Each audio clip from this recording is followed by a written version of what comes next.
sahabat sate malam wilayah 4 Gereja Toraja. Semakin sehat, semakin bertambah teguh di dalam Tuhan. Salam jumpa kembali dengan saya, Pendeta Ian Sampai Buntu dari Jemaat Lagi Pada dan Suku Minasa Klasis Makassar. Mengawali saat teduh malam ini, sama-sama kita mendengarkan persembahan pujian berikut ini.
Tiba saatnya kita membaca dan merenungkan firman Tuhan.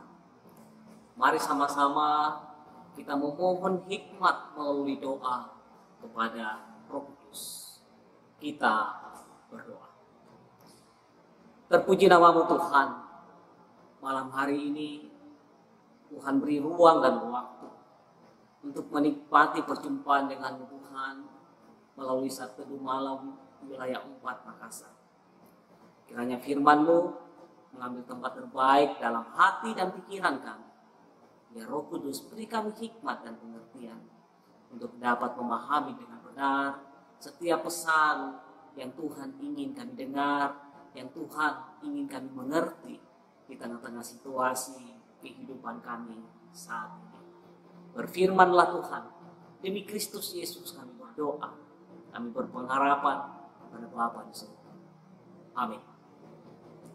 Firman Tuhan malam ini telah saya persiapkan dari kitab 2 Samuel pasal 7 ayat 1 sampai dengan 7 dan ayat yang ke-16 yang berbunyi, ketika raja telah menetap di rumahnya dan Tuhan telah mengurniakan keamanan kepadanya terhadap semua musuhnya di sekeliling, berkatalah raja kepada Nabi Natan, lihatlah, aku ini diam dalam rumah dari kayu aras, padahal tabut Allah diam di bawah tenda. Lalu berkatalah Natan kepada raja, baik, lakukanlah segala sesuatu yang dikandung hatimu, sebab Tuhan menyertai engkau. Tetapi pada malam itu juga datanglah firman Tuhan kepada Natan demikian, pergilah, katakanlah kepada hamba-Ku Daud, beginilah firman Tuhan, masakan engkau yang mendirikan rumah bagiku untuk diami. Aku tidak pernah diam dalam rumah sejak aku menuntun orang Israel dari Mesir sampai hari ini. Tetapi aku selalu mengembara dalam kemah sebagai kediaman. Selama aku mengembara bersama-sama seluruh orang Israel, pernahkah aku mengucapkan firman kepada salah seorang hakim orang Israel yang kuperintahkan menggembalakan umatku Israel demikian, mengapa kamu tidak mendirikan bagiku rumah dari kayu aras? Lalu ayat 16 berkata, keluarga dan kerajaan akan kokoh untuk selama-lamanya di hadapan, tahtamu akan kokoh untuk selama-lamanya. Amin. Demikianlah firman Tuhan yang telah kita baca dan dengar bersama-sama. Berbahagialah setiap orang yang mendengarkan firman Tuhan dan yang membuat firman itu dalam keseharian hidupnya. Terpujilah Kristus dan amin firman Tuhan. Saudara-saudara yang dikasihi Tuhan, shalom. Konteks dari pernyataan Daud ini adalah adanya kerinduan dari Daud yang ingin membuat rumah bagi tabut Allah yang kala itu masih berada di dalam kemah. Sementara Daud sebagai raja telah tinggal bukan lagi dalam sebuah kemah, melainkan dalam sebuah rumah yang dibangun dari kayu aras, kayu yang paling disenangi dan dinilai tinggi oleh raja-raja pada masa itu.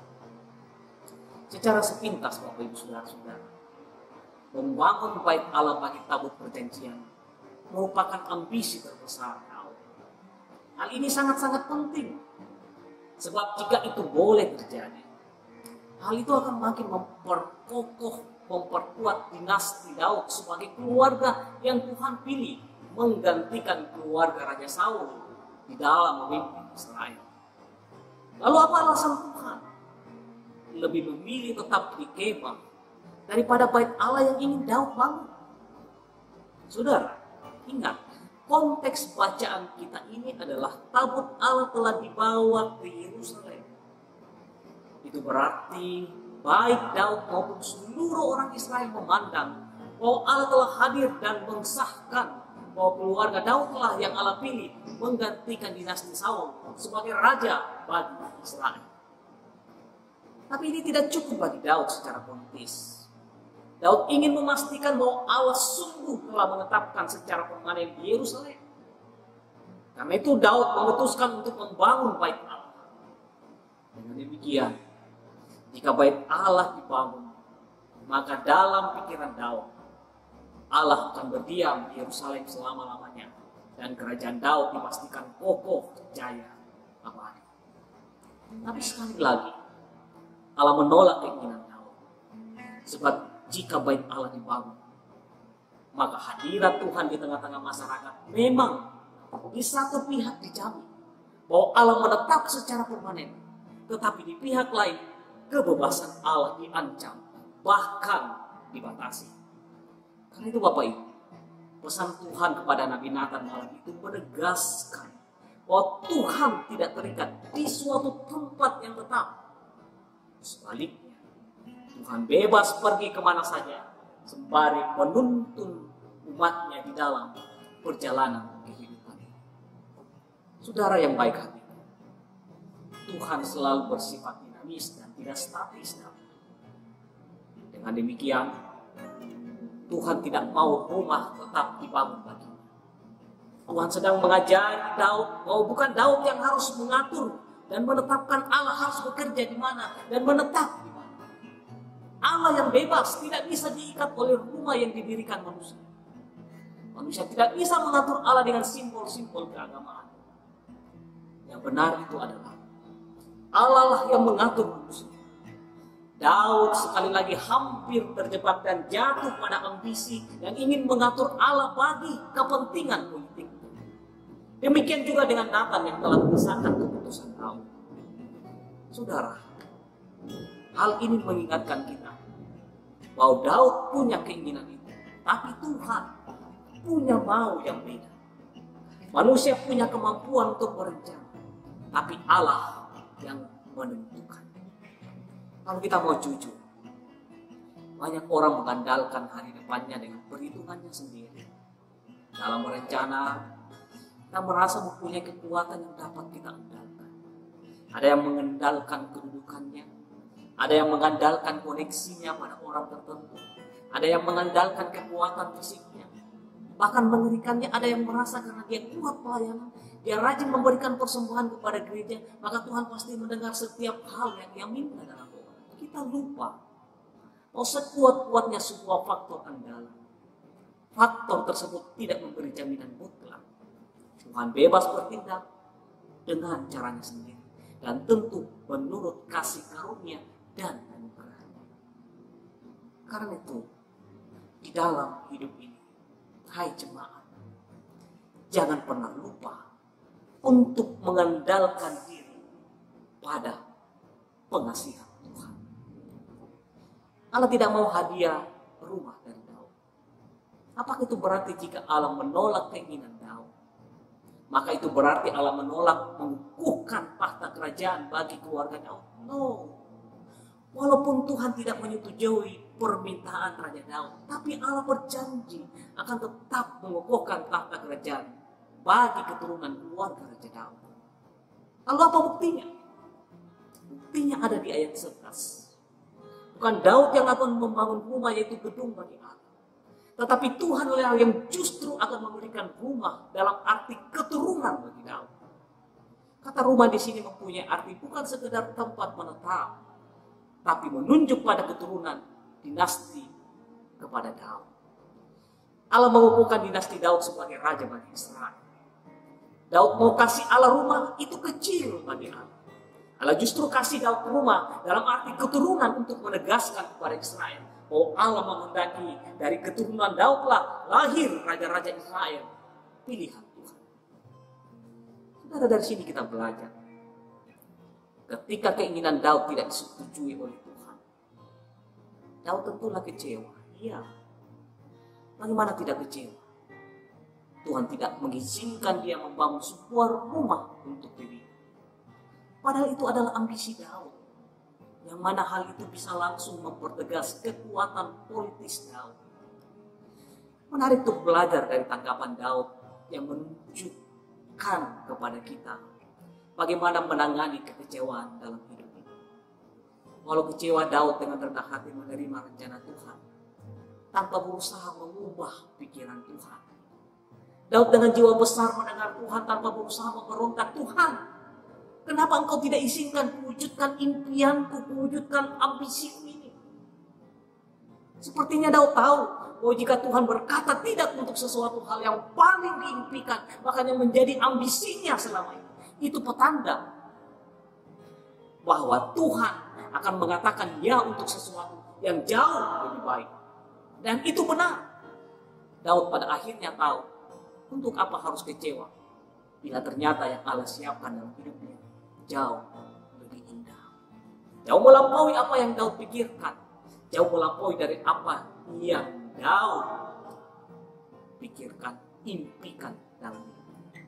Jauh melampaui dari ambisi terbesar Daud untuk meyakinkan umat Israel setia kepada keluarga Daud sebagai raja mereka. Dari sini kita pun belajar Bapak Ibu Saudara. Sepertinya Daud tahu bahwa akan ada berkat di dalam doa yang semula akan dijawab. Bahwa sesungguhnya kekecewaan adalah pemurnian Tuhan bagi orang yang dikasihi. Daud tidak membiarkan kehilangan potensi untuk mengalami janji Allah yang melampaui ambisinya. Karena itu, Bu, Pak, kalau engkau kecewa dalam hidup ini, ingat, jangan-jangan Allah sedang ingin memurnikan hati dan pikiran kita. Termasuk bisa jadi Allah ingin memurnikan motivasi kita dalam bekerja dan melayani. Termasuk juga memurnikan ambisi-ambisi kita dalam hidup ini. Lebih dari itu, kalau kecewa memang harus jalan, itu lebih baik kalau akhirnya jauh lebih indah, jauh lebih membawa sukacita daripada kalau awalnya sukacita tapi berakhir pada kehancuran dan sakit hati. Daud punya ambisi. Israel mengakui kepemimpinan keluarga Daud sebagai rajanya, tapi bukan lagi melalui cara Daud dengan membangun bait Allah, melainkan melalui cara Tuhan yang menjanjikan rumah, menjanjikan keturunan kepada Daud. Karena itu, kalau ada doa-doa kita yang belum terjawab, atau jawabannya membuat kita kecewa, menangis, kalau ada ambisi-ambisimu dalam hidup ini yang sepertinya gagal kamu raih, tenangkan hatimu. Tetaplah percaya pada kedaulatan Allah, pada cara kerja Allah, pada janji setia Allah yang merancangkan kepada kita hari depan penuh harapan. Sebab Tuhan bisa beri lebih dari apa yang kita rencanakan. Sebab Tuhan bisa beri lebih melampaui ambisi-ambisi dalam hidup. Tuhan bisa beri melampaui apa yang kita doakan dan perjuangkan serta kita nantikan selama ini. Tentu menurut kasih dan anugerahnya.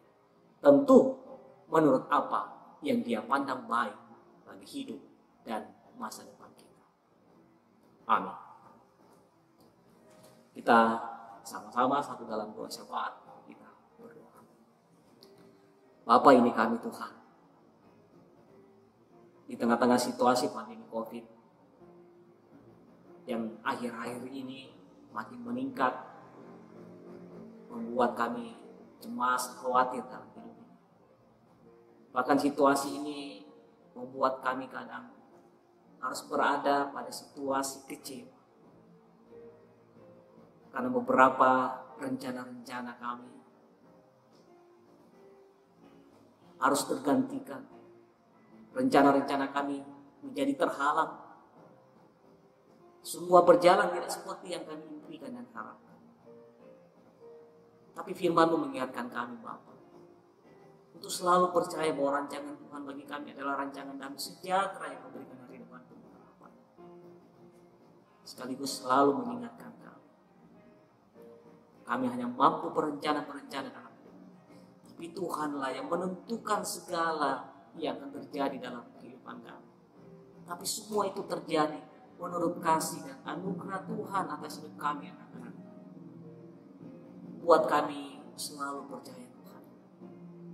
Kepada saudara-saudara kekasih kami, orang tua kekasih kami yang hari ini menyaksikan, mengikuti satu malam wilayah 4 Makassar, yang sampai hari ini juga bergumul, yang mungkin sampai hari ini penuh dengan kekecewaan karena situasi hidup.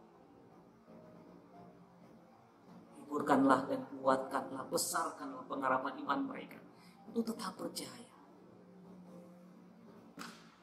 bahwa pengalaman hidup yang mengecewakan tidak pernah menghilangkan kasih karunia dan rahmat Tuhan atas hidup kami. Tuhan tetap memberkati seluruh pengurus wilayah 4 Sinode Gereja Toraja. Tuhan memberkati pengurus LP wilayah 4 dan segala potensi-potensi yang Tuhan telah karuniakan untuk dipersembahkan, sehingga saat teduh malam senantiasa menjadi sebuah program yang dirindukan dan membangun spiritualitas seluruh warga Gereja Toraja, bahkan saudara-saudara seiman kami yang menyaksikan program ini. Kami makin dekat dengan Tuhan, apalagi di tengah-tengah situasi seperti ini Tuhan. Kami dikuatkan, kami dibesarkan pengharapan iman kami oleh kebenaran firman. Tetaplah Tuhan menopang dan menyertai kami di hari-hari hidup selanjutnya. Ini doa kami Bapa, ini pengharapan iman kami. Demi Kristus Yesus Tuhan, Juru Selamat kami yang hidup, kami berdoa berpengharapan kepada Bapa di surga. Amin. Demikianlah ibadah kita malam hari ini. Salam sehat, salam kehidupan. Kita jumpa di lain kesempatan. Immanuel, Tuhan beserta.